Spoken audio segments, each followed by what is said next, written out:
Le train de la rentrée scolaire 2024-2025 est déjà en marche. Dans le département de Pointe-Noire, les élèves des secteurs publics et privés ont bel et bien renoué avec le chemin de l'école ce 1er octobre.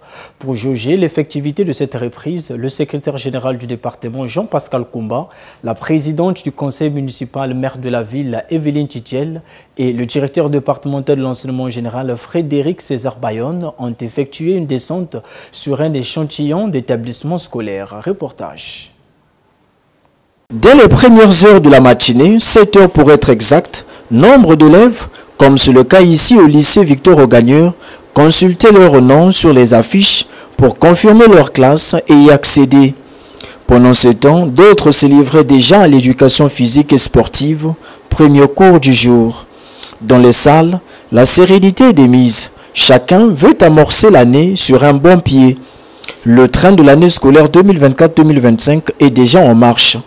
Jean-Pascal Koumba, Evelyne Titiel, Frédéric César Bayonne, respectivement secrétaire général du département, maire de la ville et directeur départemental de l'enseignement général, ont investi les lieux pour jauger l'effectivité de cette rentrée. Après LVA et le lycée Poitiers-Bernard, le camp a été mis sur le collège Jean-Félix Tikaya, où les autorités ont pris part à la cérémonie de levée de couleurs avant de rallier l'école primaire de Timbamba. Nous avons circulé, on a pris un échantillon d'établissement et nous nous sommes rendus compte que la surprise a été belle. Parce qu'effectivement, dans la commune de Pointe-Noire, les cours ont effectivement repris. Nous avons vu des élèves en tenue scolaire avec leur fourniture scolaire, la présence des enseignants. Et nous avons vu les cours d'éducation physique commencer au lycée Victor Augagneur. Ça veut dire que tout a été rangé dans la discipline. Les cours, effectivement, ont repris dans la commune de Pointe-Noire.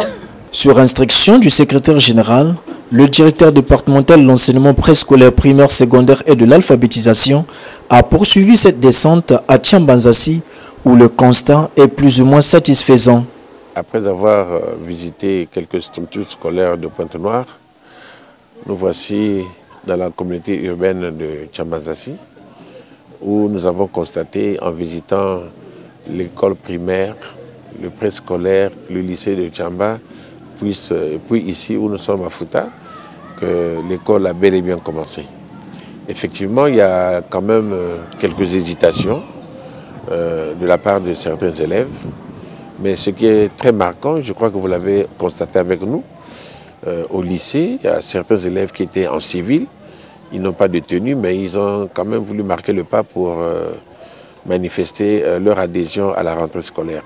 Et ça, c'est très frappant. Donc, les quelques hésitations que nous avons constatées, c'est les élèves, certainement que les parents, pour certains, ont retenu les enfants, faute de cahiers ou de tenue. Mais le constat, il est bon, puisque nous avons trouvé sur place les équipes, et puis les cours ont finalement commencé.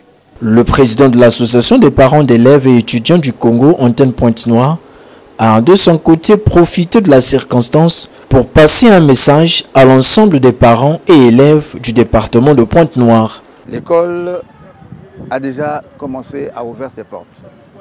Nous ne devons pas attendre un mois pour venir à l'école, sinon cela sera trop tard. Trop tard pourquoi? Parce que le premier jour, l'enfant doit être en phase avec l'établissement, avec son professeur, avec sa salle de classe, avec ses amis, surtout, avec qui il sera en classe. Et comme ça, là, le stress qu'il a va s'épanouir. Parce que vous savez, souvent, les petits-enfants, lorsqu'ils arrivent à l'école,